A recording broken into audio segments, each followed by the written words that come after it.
me, bro, I hate fucking animals, bro. Well, okay, not hate. Hate is an interesting word. Creatures are terrifying. Certain creatures are scary. I don't have an example for this, but let's see. Let's start with the most horrifying man-eaters on the list and slowly work our way towards the stuff of nightmares. Number 8, the spotted devil of Gamalapur. The spotted devil was the nickname given to one of the most feared leopards to have ever lived. In the 1940s, in the state of Tamil Nadu, India, the leopard would claim 250 miles of jungle as its personal hunting grounds. But the reason this leopard was so feared was for its proficiency in hunting terrifying. humans. I'm good, bro. Now, if this isn't terrifying enough, leopards are nocturnal hunters, so any attack Them that boys would in be the carried night, out over would it. be in the darkness Stealth of night. ops, you're dead, gang. You're never cooked, gang. see it coming. Fried. And 42 people across multiple villages would meet this horrifying fate. The spotted devil became so feared that after a while, people in the villages began to barricade their doors after sunset and refused to step foot outside. Nigga, I would including to too, use bro. the I'm not gonna restroom, lie. causing a health hold on. crisis in many villages. Wait, hold on. What?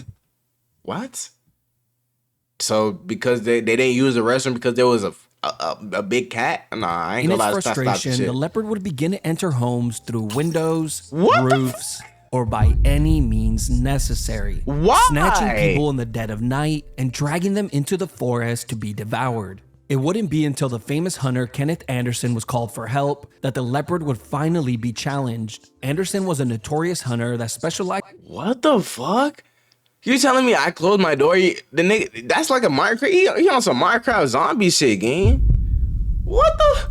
In hunting by big any game means animals, possible is crazy especially word. those that hunted humans. It would take him 3 nights to finally come face to face with the cat, where he would Fill be me in. Basically, this whatever the fuck this is kills humans. Okay, it kills humans, and people got scared. They started getting scared of the shit, so they stopped coming outside, bro, because shit like this gonna happen. You gonna get clapped by the nigga, gang. You gonna be dead, and they got 42 hats. But peep. Began to barricade their doors after sunset, and right? refused Like to normal step foot people outside, including to use the restroom. Not causing like a normal health people. crisis in many villages. Okay, And in its understandable. frustration- Because why the fuck are you not using the restroom because of a big ass cat? Are you fucking stupid? And the leopard would begin to enter homes through windows, roofs, or by any means necessary. And that to me is too much. You're too dedicated to come get me, bro. I'm not gonna lie.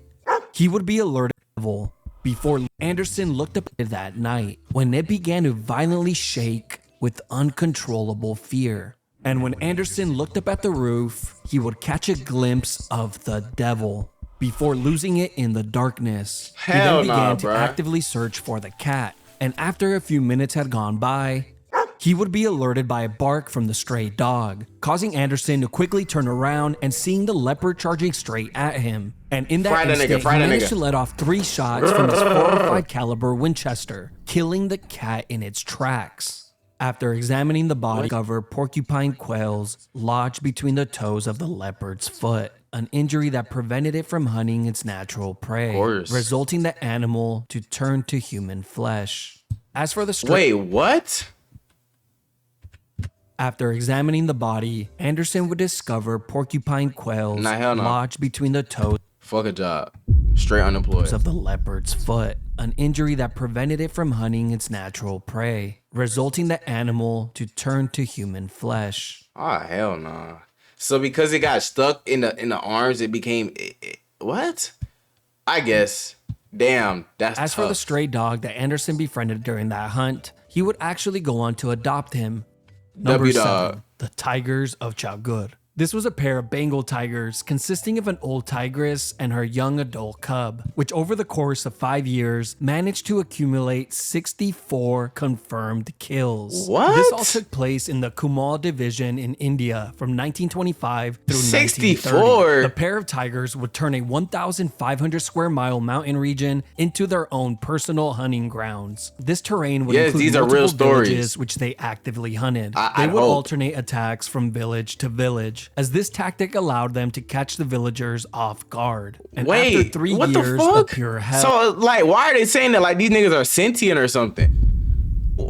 Like, I'm genuinely confused. The locals began to reach out and seek the help of Jim Corbett. Jim Corbett was an Indian-born British hunter who specialized in hunting man-eating tigers and leopards. But to catch this pair of tigers, it would take Corbett 3 separate hunting trips that spanned over a period of 2 years. Eventually, on his third trip on the 19th, I was about to say no tigers is that powerful, but I've never fought a tiger, so I wouldn't know. The day he would finally come face to face with the pair of tigers. I literally wouldn't know. He headed to the small village of Kala Agar, which was the last place the tigers were known to be. There, he began to hang buffalo meat as bait in the hopes that it would lure out the cats. While on post, Corbett would be alerted by a companion that they had heard the lions nearby. Why is the companion so damn ugly, bro? Holy shit.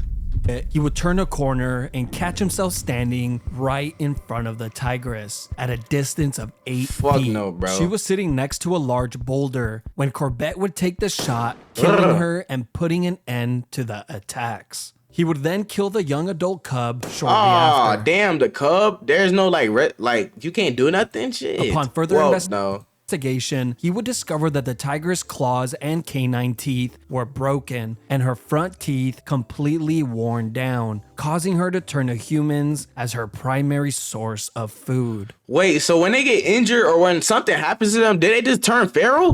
Do them niggas just start going crazy and start going for humans? I guess. What the Number 6, Osama the crocodile. Osama's son? What? Badass. This was a terrifying crocodile that lived on Lake Victoria in Africa from the years 1991 through 2005. I guess anything to survive, right? Crocodile has eaten over 83 They can't hunt what they're supposed to, and humans are real squishy.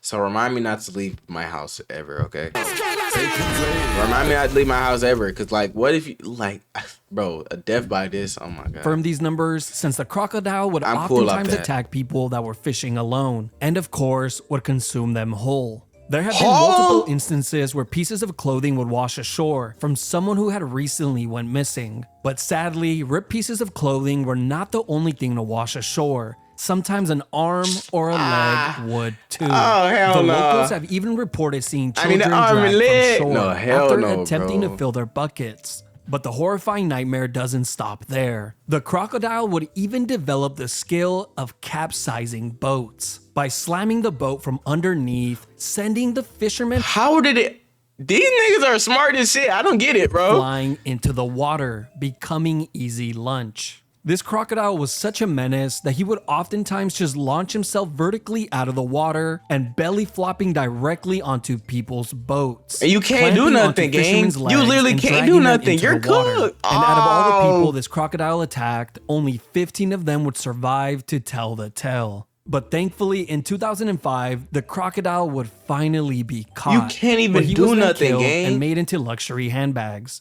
Number 5, the man-eating leopard of Rudraprayag. The first attack came in 1918 in Benji village in the Rudraprayag district of India. This would mark the start of a bloody and gruesome killing spree that would last 8 long years, 8 leaving years 125 by an animal people dead. During this time period, very few people would even dare to step outside of their homes after sunset, fearing that the leopard would be waiting for them outside, as he often would, since he preferred the taste of human flesh over anything else. And when people stopped going outside, the leopard began to adapt. He would begin to break down doors, leap through windows, and even come in from the roof. Bro, what do you mean come through the roof? Plants. Oh, okay. Well, I mean, shit.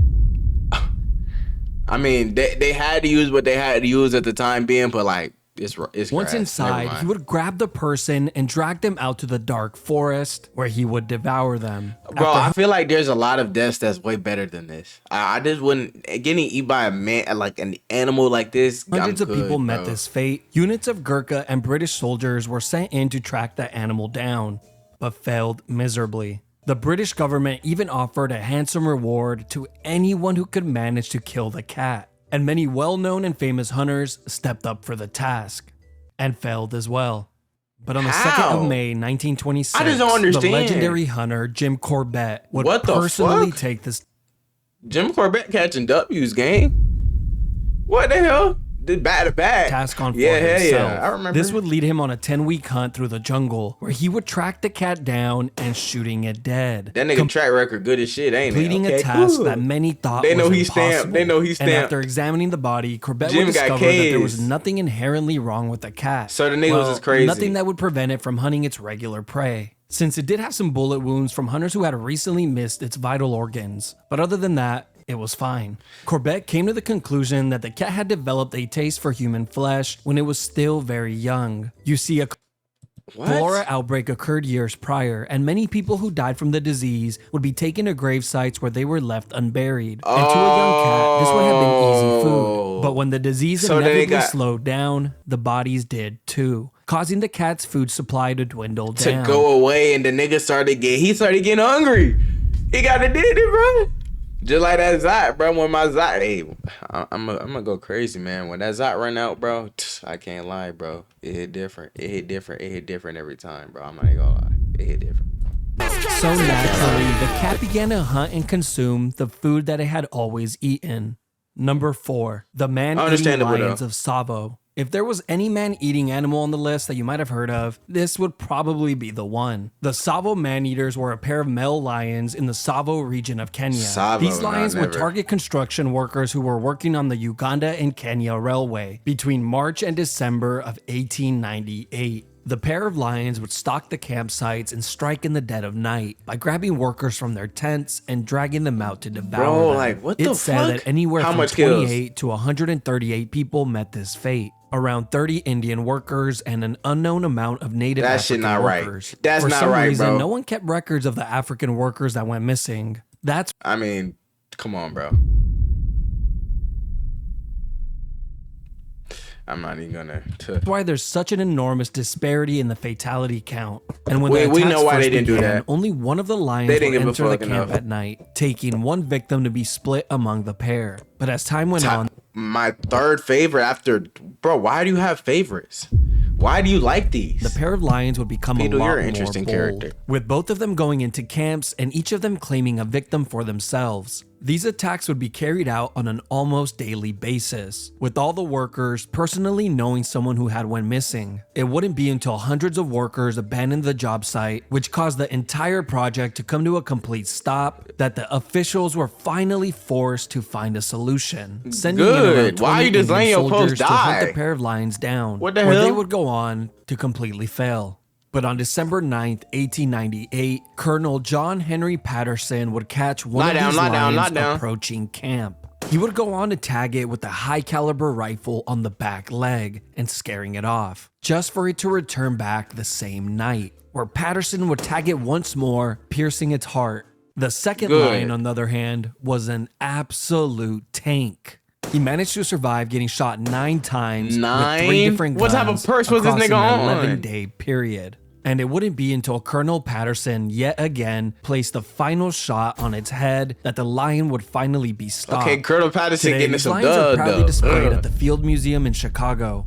Number 3, Gustav. Gustav is a large Nile crocodile from Burundi, Africa. He is rumored to have killed anywhere from 200 to 300 people on the banks of the Rusizi River and in the connecting lake of Tanganyika. I just don't get it. All the locals in Burundi claim to never mind. These are different times, different technology and shit like that. Know someone that has been taken by Gustav, or someone who has simply vanished without a trace. A few locals have even been attacked by him and were lucky enough to live to tell the tale. No, I don't think I'd want to live, bro. I'm not gonna lie. But if Gustav get me, bro, you gonna have to get me. I don't want to. No.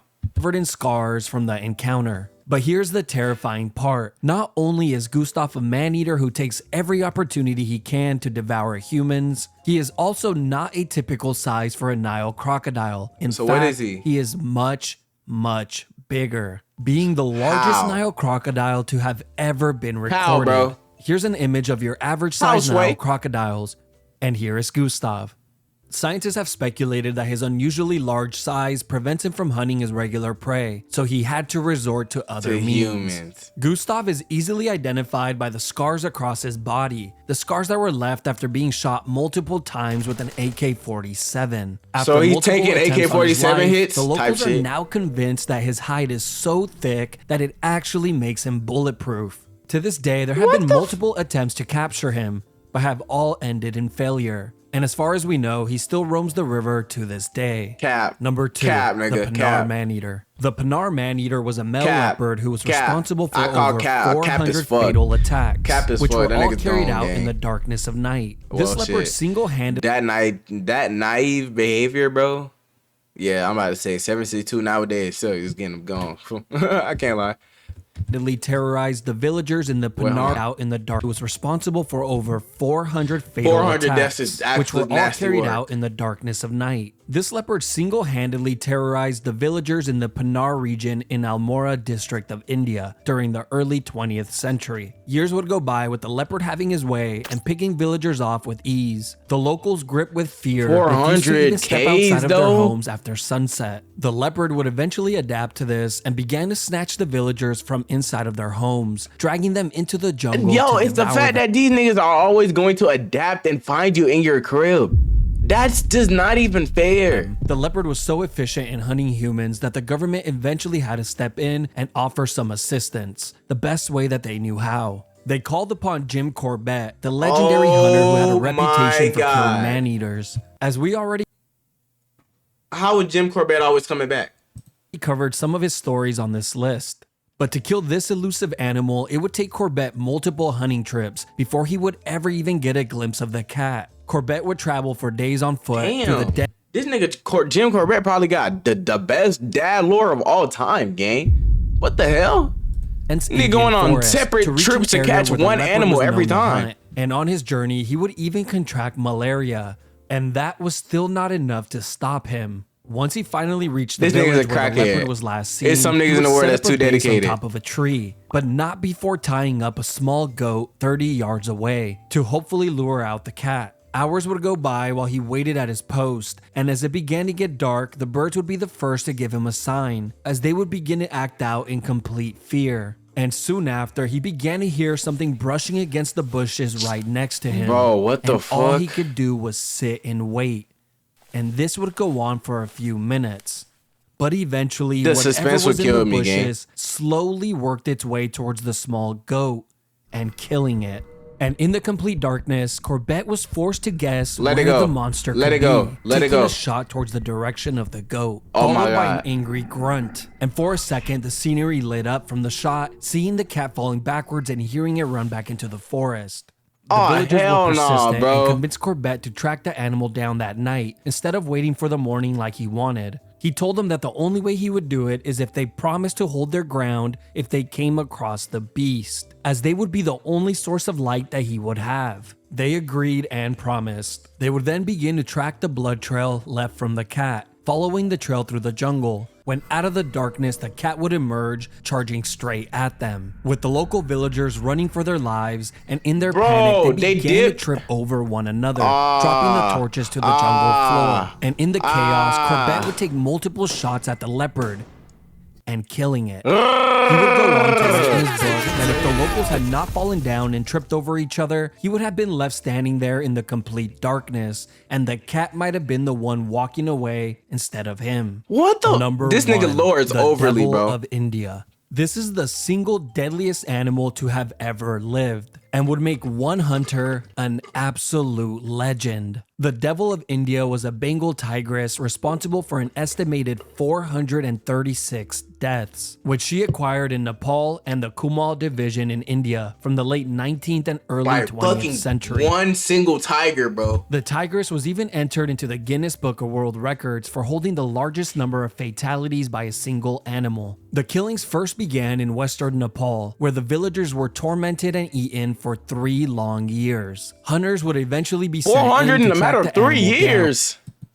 but she would prove to be too elusive. Eventually, the Nepalese army was called in, and they would succeed in scaring her away, forcing her across the border and into India, where she would continue to hunt for humans in the Kumal district, So, rotating she was her having her kills way, between bro. multiple villages, That's picking ridiculous, anyone gang. off who would venture into the woods. And since all the I would kills were done in never- broad daylight, this would leave the villagers completely paralyzed with fear, preventing them bro, from working fuck and no. leaving their homes. This nightmare would last for Like, a what do you do dreadful if a tiger just bursts into your crib right now? What do you, bro? Tell me. what do you do? I'm doomed. I'm not gonna lie. Like, I'm cool off anything like this, bro. Long for years, but eventually a handsome reward would be offered to any man who could manage to kill the beast. Many well-known Gen and 5 famous under my hunters pillow, would attempt bro. this task, but These would all niggas are return not home with the taste of defeat. This But in tiger is not 1907, Tiger. a young Hey, Tiger eating that Gen. I can't lie. and unknown 31-year-old hunter would take this challenge on for himself, and surprisingly he would refuse the money as he accepted the task simply to help. He would begin this hunt with a 4-day trip on foot through the dense jungle before reaching the town where the animal was last seen. I understand, like, morally, you know, I'm moral good guy, but niggas is broke, bro. I'm not gonna lie. Everyone was locked inside I'm giving away my life. with the locals claiming that the animal had been roaring in the nearby jungle for the last few days. The young hunter would then proceed to the site where the last victim was taken, discovering nothing but a few of the victim's bones. While investigating, word of a new attack reached the village. It was from the neighboring town. The hunter quickly set out on foot once again, but by the time he reached the town, he would discover that a newer attack had just taken place. Damn, how much kids was he getting in a day? And began to follow the trail of blood, seeing nothing but a small glimpse of the tigress on the horizon. But he was forced to abandon the pursuit, since nightfall was but moments away. The following morning, the hunter came up with a plan. He instructed the villagers to make loud noises by screaming and banging pots. As he began to walk through the dense jungle and working his way to the grasslands at the edge of the forest, the villagers would begin to make noise too soon. The hunter was left with no choice but to run as fast as he could through the dense jungle, slipping and falling on rocks and roots, trying his best to get to the edge of the forest before the beast. Once he finally arrived and out of breath, he feared that he might have missed her. He waited for a moment, catching his breath.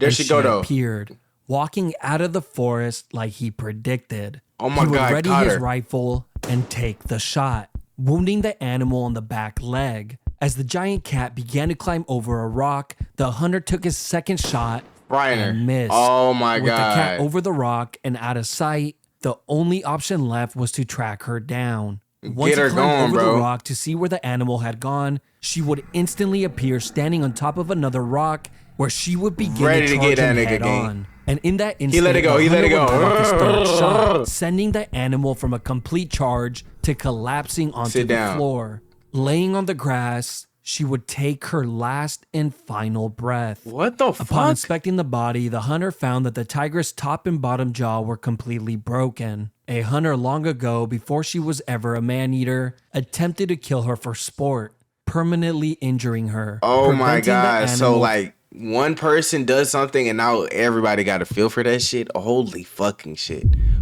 So you telling me because one nigga just wanted to hunt some shit, 400 people had to die? From hunting and eating her natural prey, resulting in her having to resort to eating humans word of cause and effect as a is means absolutely of ridiculous, survival. gang. But after 7 long years and devouring over 430 people, the nightmare would now come to an end. The people from countless villages would finally have true peace and their normal lives return to them. And for the young hunter who killed the beast, he would go down in history as one of the most prolific hunters to have ever lived. He would be remembered for generations. What's his name? And would even have the first national park in India named in his honor. This 31-year-old unknown hunter was no one other than Jim Corbett. What the heck?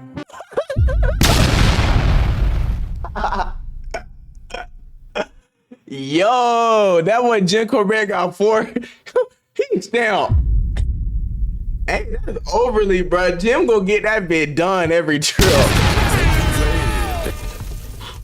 Oh shit. Hold on. This shouldn't even be called the deadliest man-eater that ever exists. This should be called the deadliest man-eater hunter to ever exist. What the fuck?